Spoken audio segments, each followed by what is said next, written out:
Manusiawi ya, saya kaget, eh, ya agak kayak nggak percaya begitu. Lalu mempertanyakan kok saya positif begitu, karena 2 hari sebelumnya, sebelum saya diperiksa melalui swab, jadi mandiri saya melakukan, hari Rabu saya tes, itu saya hasil foto toraks dan hasil laboratorium darah saya itu tidak ada indikasi COVID begitu, sehingga kaget dan kayak nggak percaya begitu. Bahkan ada rasa kayak marah dalam, kok saya sih, orang saya udah berhati-hati betul begitu, dan saya sudah membayangkan ini nanti bakal saya harus bagaimana. Itu saya secara pribadi. Yang kedua adalah kekhawatiran saya pada keluarga, karena saya tidak tahu bahwa saya dengan COVID, maka yang saya bayangkan semua keluarga sudah kena nih, karena saya bersama-sama dengan mereka. Bahkan siang pukul 2, saya kan ditelepon sekitar pukul 4 ya. Itu pukul 2 saya tidur dengan anak saya yang paling kecil, pelukan lagi gitu. Jadi saya bayangkan ini semua kena, aduh bagaimana begitu. Jadi itu yang saya bayangkan. Lalu yang ketiga adalah saya juga membayangkan teman-teman kantor yang berdekatan dengan saya, mulai dari yang hari Seninnya pleno, yang hari Jumatnya kita sama-sama ke rumah sakit, yang siang Selasa, ketika saya menerima telepon hari Selasa itu, bahkan saya habis rapat di sini dengan kawan-kawan, 3 rapat bahkan secara maraton tuh rapat begitu, sejak Senin Selasa itu rapat. Sehingga saya bayangkan beban di saya itu akan besar sekali. Beban menularkan pada orang lain itu kan kayak saya pembawa virus nih begitu. Jadi itu yang, nah belum sempat saya mencerna apa yang harus saya lakukan gitu. Saya terus terang yang bisa saya lakukan komunikasi dengan dokter yang menelpon tuh sampai 2 kali pada saat yang berdekatan. Saya belum memberitahu keluarga waktu itu, karena saya pasti mereka panik nanti kalau tahu. Jadi saya diam, tapi diam-diam saya telepon pada dokter 2 kali apa yang harus saya lakukan, dan kekagetan saya itu. Tapi kemudian saya sambil itu ya, saya cuma merasa bahwa saya harus ke rumah sakit. Saya harus dirawat. Walaupun dokter mengatakan sebetulnya isolasi mandiri boleh dilakukan di rumah, tapi karena keterbatasan ruangan di tempat saya, dan saya juga khawatir ini pasti orang di sekitar saya itu akan khawatir dengan keberadaan saya, karena saya tinggal di apartemen.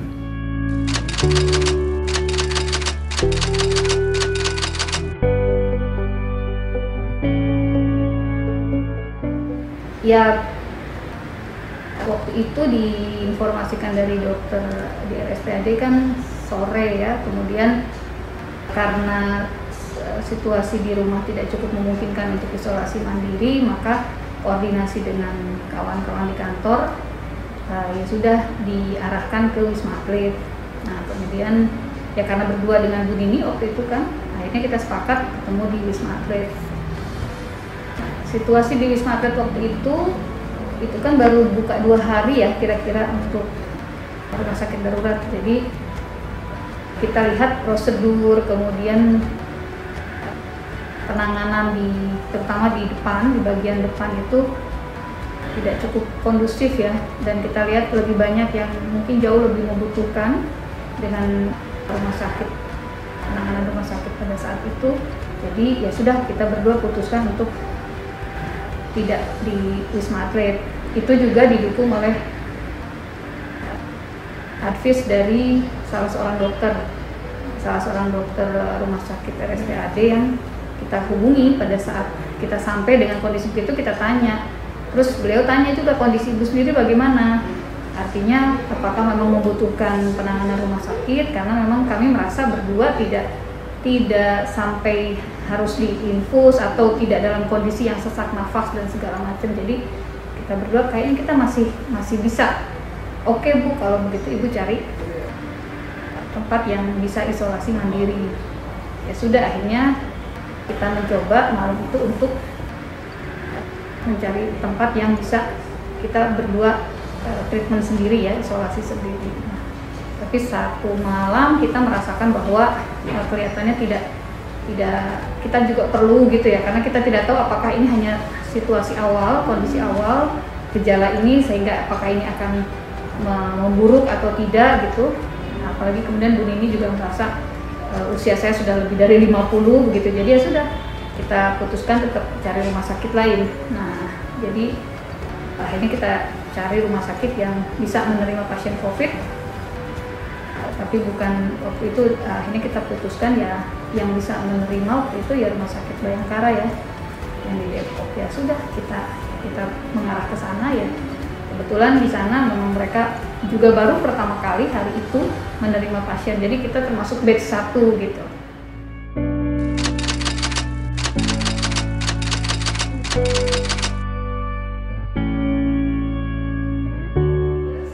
Selama di sana ya kita menjalani isolasi mandiri juga pada dasarnya, karena situasi dan penanganan di sana mereka baru, kelihatannya SOP dan prosedur lain, tata cara mereka menangani pasien COVID juga masih belajar, sehingga di hari-hari pertama kita bisa melihat, kami bisa merasakan agak gagap-gagap gitu ya, standarnya belum sama untuk setiap pasien misalnya, sehingga hari-hari pertama kita masih membutuhkan penyesuaian. Tapi yang jelas kami di kamar betul-betul menjalani semua sendiri, kecuali hal-hal misalnya memberikan obat, khusus tenaga medis datang untuk mendampingi dokter gitu ya. Jadi selebihnya kita lakukan sendiri. Nah, ya kita jalani, dan kemudian beberapa hari setelah itu ya mulailah kelihatan ada perbaikan dari segi pelayanan rumah sakit, sudah mulai rapih gitu ya. Karena sebelumnya kita merasakan teman-teman para medis itu juga mungkin ada kekhawatiran untuk masuk kamar gitu ya, kemudian kalau masuk buru-buru pengen keluar lagi. Jadi komunikasi tidak cukup intens, tidak cukup bagus, tapi kemudian dibuat solusi membuat WA group. Nah, jadi kalau pasien sebelah kamar itu misalnya infusnya habis, mereka ngasih tahu di WA, dan kemudian teman-teman para medisnya baru datang. Jadi saling menjaga saja gitu ya, karena waktu itu kan masih polanya pun masih belum kelihatan apakah situasinya akan membaik atau memburuk. Nah, tapi selama kami 2 minggu di sana, ya alhamdulillah sih rasanya memang kondisi tidak memburuk juga, tapi ya kita tetap menjaga supaya tetap fit aja. Jadi kita merubah cara hidup kali ya, merubah gaya hidup yang biasanya tidur di atas jam 12 malam, sekarang tidur bisa lebih cepat, terus nanti bangun dan olahraga gitu ya, olahraga teratur, makan teratur, biasanya makan seingatnya gitu. Jadi buat saya 14 hari di rumah sakit itu seperti mengingatkan kembali untuk menjalani hidup dengan cara yang lebih baik gitu ya.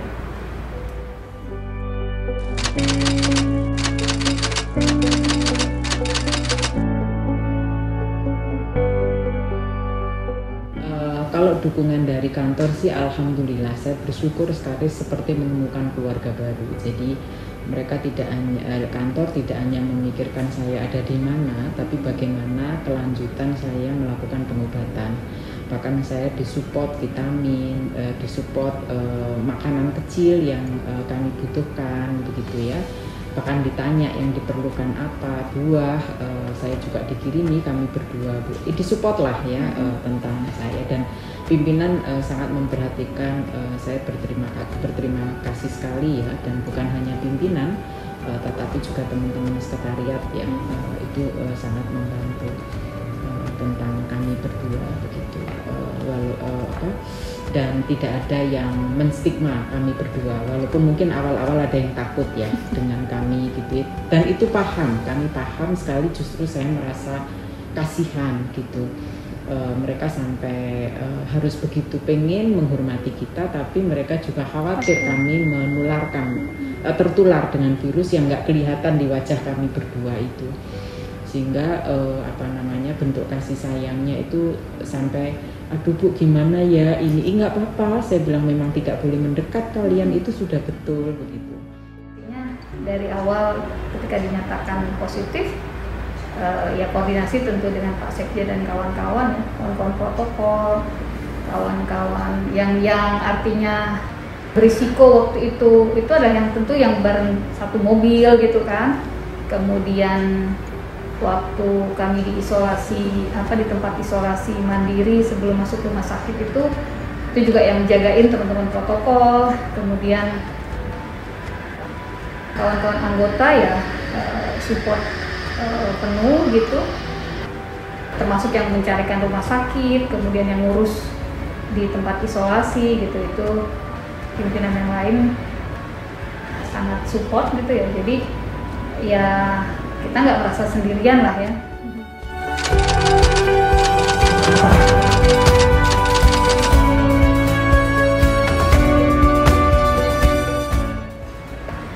Kalau saya merasakan selama di rumah sakit ini, karena mungkin kalau perspektif kita di Ombudsman, tentu kita melihat beberapa hal yang sifatnya makro, kemudian kebijakan yang dilakukan gitu. Tapi dari sisi saya sebagai mantan pasien, saya merasa virus ini virus bandel. Saya selalu bilang ini virus bandel. Hati-hati, kita tidak boleh lengah. Jadi intinya jangan lengah, parno tapi nggak boleh juga gitu ya. Jadi tidak boleh terlalu takut, tapi juga tidak boleh terlalu longgar gitu. Jadi ini Pak, ini virus bandel, karena saya merasakan beberapa kali di saat saya ngerasa sehat gitu, kemudian saya agak abai, atau saya kemudian punya satu kondisi yang terus mungkin saya mikirin atau apa, itu seperti si virusnya itu benar seperti mengganggu gitu ya. Terutama waktu saya sama di rumah sakit, yang terasa itu artinya di tenggorokan tuh kayak langsung gatel gitu ya. Ini apa nih gitu ya. Nah, biasanya kalau udah gitu langsung treatment sendiri dengan minum air hangat, air madu gitu ya, kemudian macam-macam deh, air garam segala macam lah, pokoknya tidak terbawa arus dengan karena dokternya sendiri bilang, Bu ini sebetulnya belum ada obatnya gitu kan. Jadi apa yang kami dapatkan di rumah sakit waktu itu, obat-obat itu juga lebih bersifat preventif. Ada yang obat untuk demam gitu, tapi itu juga dimakan kalau saya demam. Kemudian obat batuk kalau saya batuk. Jadi lebih banyak obat itu nggak diminum akhirnya, karena kondisi tidak terlalu membutuhkan itu. Nah, kalau dilihat dari tadi kurva yang naik turun jumlahnya, sebetulnya bisa dilihat dari langkah-langkah yang dilakukan pemerintah, terutama pemerintah daerah. Jadi kalau pemerintah daerahnya care dan kemudian dia ambil kebijakan melakukan tes sebanyak-banyaknya, itu bisa dipastikan di situ kemungkinan penambahan pasiennya juga tinggi. Nah, yang kelihatannya saat ini belum yang menjadi atensi yang perlu kita perhatikan adalah sebetulnya positif itu dibandingkan apa? Dibandingkan yang dites kah gitu ya? Atau dibandingkan seluruh populasi di situ? Seperti contoh Jawa Timur misalnya. Mengapa kemudian jumlah positif tinggi? Karena yang ditesnya pun memang jauh lebih banyak. Itu justru karena atensinya, termasuk Jakarta misalnya gitu kan. Tapi barangkali di tempat-tempat lain banyak yang menghindari pasiennya bertambah dengan memang tidak seintens mungkin untuk melakukan tes, sehingga orang kan tidak tahu, banyak sekali OTG orang tanpa gejala yang sebetulnya banyak, tetapi ya karena dia nggak dites, dia tidak tahu bahwa dia positif gitu, sehingga tidak terhitung kan. Nah, data ini sebetulnya yang kita harapkan bisa digambarkan oleh pemerintah secara proporsional. Melihat yang meninggal saja itu juga bisa menjadi satu indikasi kalau dibandingkan yang positif. Tapi melihat yang positif itu mungkin perlu dibandingkan dengan berapa yang dites. Maka satu daerah yang jumlah positifnya 100 misalnya, tapi yang ditesnya 1000, maka dia kan berarti 10%. Itu lebih kecil dibandingkan dengan yang jumlah positifnya misalnya 50, tapi yang ditesnya adalah 70. Kan artinya sebetulnya dari persentasenya jauh lebih banyak yang 50 ini dibandingkan yang 100. Karena jumlah yang ditesnya berapa. Nah, ini satu soal data. Yang kedua, mungkin soal konsistensi dalam kebijakan PSBB ya, atau new normal. Jadi keinginan pemerintah untuk menyegerakan pemulihan ekonomi dengan kemudian mengurangi atensi terhadap pemulihan kesehatan, pemulihan pasiennya sendiri, itu menjadikan sebagian daerah belum siap, sehingga belum juga di situ pulih, terus sudah dibuka, akhirnya kan yang terpapar sayang ketika di situ sudah agak bagus, tapi kemudian karena dibuka akhirnya jadi banyak lagi. Nah, ini konsistensi kebijakan ini yang sebetulnya kita ingin lihat dari pemerintah, bagaimana kemudian betul-betul strateginya proporsional antara pemulihan kesehatan dengan pemulihan ekonomi. Itu ya. Yang jelas bukan hanya kita sebagai ombudsman ya, tapi saya kira kita semua punya tanggung jawab untuk saling mengingatkan. Ya, protokol kesehatan standar masker gitu ya, itu kan sekarang sudah menjadi bagian dari gaya hidup yang harus kita terus sampaikan ke masyarakat. Kedua, saya kira yang perlu dilakukan oleh pemerintah itu tetap menyampaikan aspek-aspek atau resiko-resiko dari COVID ini, sepanjang memang belum ada bukti bahwa COVID ini hilang gitu ya. Jadi upaya untuk mengejar pemulihan ekonomi harus diimbangi dengan memberikan gambaran risiko kepada masyarakat apabila mereka melakukan aktivitas di satu lokasi atau di satu tempat yang diduga atau ya paling tidak punya risiko paparan COVID yang tinggi gitu. Jadi yang harus disampaikan kepada publik bahwa silahkan beraktivitas sepanjang itu memang diperlukan, artinya penting dan prioritas bagi mereka. Datang ke kafe memang karena harus pertemuan misalnya. Datang ke GBK karena memang mereka nggak punya tempat lagi untuk melakukan aktivitas olahraga misalnya gitu. Jadi sepanjang masih ada tempat lain yang lebih aman gitu, harusnya itu kita tetap arahkan untuk masyarakat mencari dan melakukan aktivitas di lokasi-lokasi atau di kondisi-kondisi yang aman bagi semua. Sebetulnya kalau patuh saja dengan protokol kesehatan, pemerintah memprioritaskan ya terkait kesehatan masyarakat, dan masyarakatnya juga patuh terhadap protokol kesehatan, mungkin bisa mempercepat, karena penyakit ini sebetulnya kan penyebarannya yang kemudian tidak bisa dikendalikan kalau orang melakukan perlintasan wilayah. Misalnya pada saat dikatakan PSBB ya sudah di rumah gitu, memang tidak boleh berskala besar kecuali yang sudah ditentukan yang urusannya sama pangan segala macam kan tidak bisa dihentikan. Nah, pada saat itu memang ada kewajiban pemerintah yang sedikit atau banyak ikut memicu masyarakat terpaksa keluar. Misalnya soal bantuan sosial, kan masyarakat kita ini heterogen, tidak semua punya cadangan makanan, tidak semua punya cadangan uang yang dengan setiap saat pesen di aplikasi, uangnya nggak ada di bank, di ATM-nya gitu. Jadi andai saja anggaran terkait bantuan sosial itu waktu itu cepat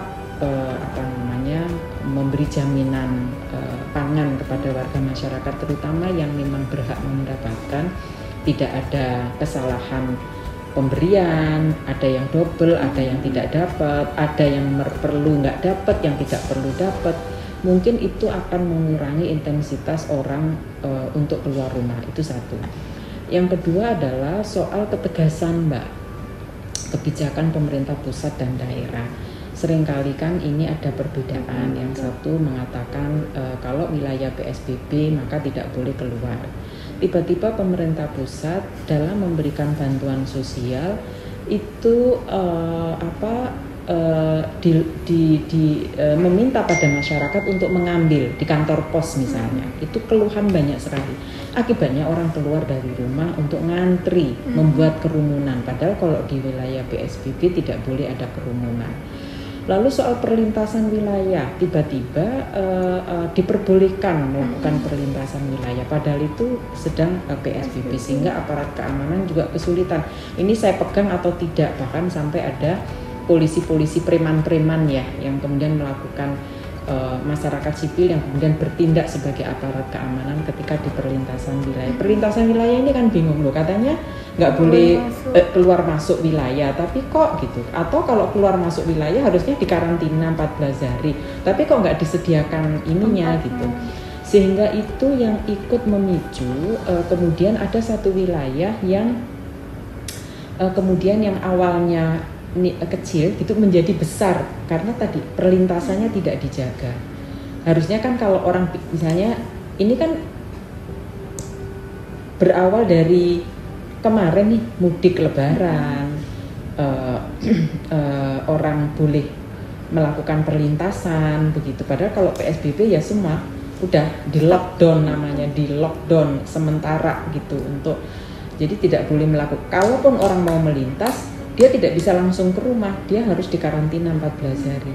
Tapi ketika di perbatasan ini tidak punya ruang karantina, itu yang sulit. Orang dari luar misalnya pulang dari Malaysia kan dipulangkan itu 3.000-an lebih. Di Batam itu tidak ada karantina.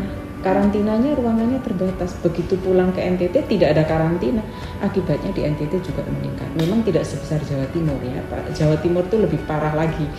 Jadi karantinanya juga nggak jalan. Ada 1-2 kabupaten yang awalnya pokoknya orang dari luar kota masuk di stadion gitu. Tapi ketika tadi kesiapan memberikan, misalnya kalau 300-400 orang, hari ini 1.000 orang memberi makanan, obat, vitamin, orang diisolasi itu ya kayak gitu. Nah, jadi kenapa sampai kemudian ada wilayah-wilayah yang kemudian menjadi karena tadi perlintasannya tidak dijaga dengan ketat. Jadi poin yang ingin saya sampaikan tadi ada soal bantuan sosial yang tidak ketat membuat orang harus keluar rumah, konsistensi pemerintah pusat dan daerah yang seringkali tidak sama, yang ini boleh, sini nggak boleh, dan kemudian daerah mungkin juga tidak siap. Lalu soal yang juga penting menjadi catatan dalam COVID ini, soal anggaran, ya, anggaran dan realokasi anggaran ya. Di saat-saat yang seperti ini tiba-tiba juga ada agenda pilkada lah, apalah, nah itu juga ikut mempengaruhi konsentrasi pemerintah daerah dalam melakukan penanganan COVID. Ada juga beberapa hal yang sekarang ini Ombudsman sedang ingin lakukan gitu ya, di masa pandemi ini, misalnya terkait pendidikan. Hari ini kan ramai sekali, padahal pada saat itu Ombudsman juga sudah memberikan saran kalau memungkinkan masa apa ini namanya,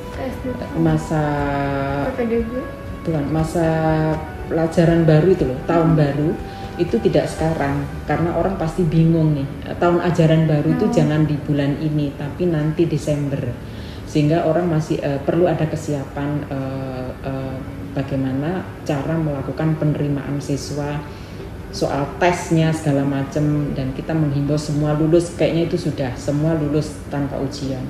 Tapi untuk masuk di sekolah baru, kalau memungkinkan sampai betul-betul siap, jangan dilakukan sekarang. Tapi kan kemudian pemerintah memilih tetap sekarang. Nah, akibatnya ini nih, belum siap nih, apakah PPDB-nya seperti apa nih, apakah pakai zonasi, apakah pakai prestasi, apakah pakai apa. Dengan sistem online orang belum terbiasa melakukan pendaftaran secara online. Kalaupun dulu orang terbiasa orang diajak melakukan pendaftaran secara online, kalau mereka merasa belum terkonfirmasi, dia masih bisa datang gitu. Nah, sementara sekarang ini kalau dia merasa ini keterima nggak ya segala macam, komunikasinya masih belum sebagus yang kita harapkan gitu, karena orang lagi-lagi kesiapan soal aplikasi ini kan butuh waktu ya gitu. Ini yang masih dalam konteks pendidikan gitu. Sebenarnya banyak dalam konteks penegakan hukum juga masih butuh persiapan. Makanya ketika kita bicara tatanan normal baru, sebetulnya bukan hanya terkait COVID, memang nanti ini akan ada masa baru yang akan dihadapi oleh masyarakat. Termasuk cara kita bekerja itu tidak lagi dengan cara-cara manual mungkin ya, tetapi harus mulai memikirkan setidaknya 3 model, memberi pilihan. Karena Indonesia ini kan besar sekali, ada 34 provinsi, tidak bisa juga orang dipaksa semua pakai online. Tidak bisa. Coba di wilayah terpencil, pulau terluar, terpinggirkan itu mana mungkin mereka pakai online. Orang yang di Jakarta ini aja sehari ini saya buffernya berapa kali itu sinyalnya jelek sekali. Kan ada soal sinyal, ada soal listrik, ya kan? Ada soal sumber daya manusia yang nggak ngerti orang. Saya handphone aja bisanya cuma ngetik WhatsApp gitu. Maksud saya begitu. Jadi masih perlu kesiapan masyarakat untuk bisa menggunakan masalah handphone kerja daring ini. Maka itu yang saya sampaikan, harusnya pemerintah dalam menghadapi tatanan normal baru ini ada masa transisi. Nah, masa transisi itu yang butuh waktu, memberi pilihan cara manual, cara aplikasi, dan cara online dengan standar tentu yang berbeda-beda. Sebab kalau tidak runyam nih, akhirnya tidak ada standar. Semua wilayah di negeri ini membuat aturan sendiri-sendiri, meskipun ada otonomi daerah ya, tapi tentu pemerintah dalam masa tatanan normal baru perlu memikirkan supaya tidak ada kesenjangan satu dengan yang lain. Nah, supaya tetap kondusif begitu. Sebagai warga negara ya, dan sebagai pejabat publik ya, tentu kita harus optimis ya. Kita harus yakin pemerintah bisa mengatasi ini dengan peran serta masyarakat. Masyarakat tentu harus juga patuh dengan protokol kesehatan, protokol pendidikan yang sudah dikeluarkan begitu ya. Dan pemerintah dan masyarakat ini harus bisa bekerja sama dan punya keyakinan bahwa sebagai bangsa bisa keluar dari situasi ini begitu. Nah, bagaimana upayanya? Tentu sebatas kewenangan yang mereka miliki begitu. Jadi sebagai masyarakat ya dia patuh begitu ya, kemudian menjaga ketertiban di lingkungannya begitu, mengingatkan, bergotong royong kalau misalnya ada lingkungan yang membutuhkan begitu, dan tidak main hakim sendiri begitu. Kalau mendengar walaupun ini kondisinya di wilayah PSBB orang harus di rumah, tapi kalau tetangga kelihatannya di situ ada perselisihan ya care gitu, tetap ini sebagai pemerintah ya tadi mau mendengarkan masukan-masukan terutama dari lembaga-lembaga yang memang melakukan pengawasan kinerja mereka. Jangan masukan masyarakat malah diintimidasi gitu. Jadi mudah-mudahan kalau pemerintah bersungguh-sungguh menunjukkan bahwa ini bagian dari tanggung jawabnya dalam memberikan perlindungan pada masyarakat sebagaimana yang dijanjikan di pasal 28 Undang-Undang Dasar 45, dan masyarakat sebagai warga negara yang punya hak menjalankan kewajibannya, mudah-mudahan bisa keluar dari situasi.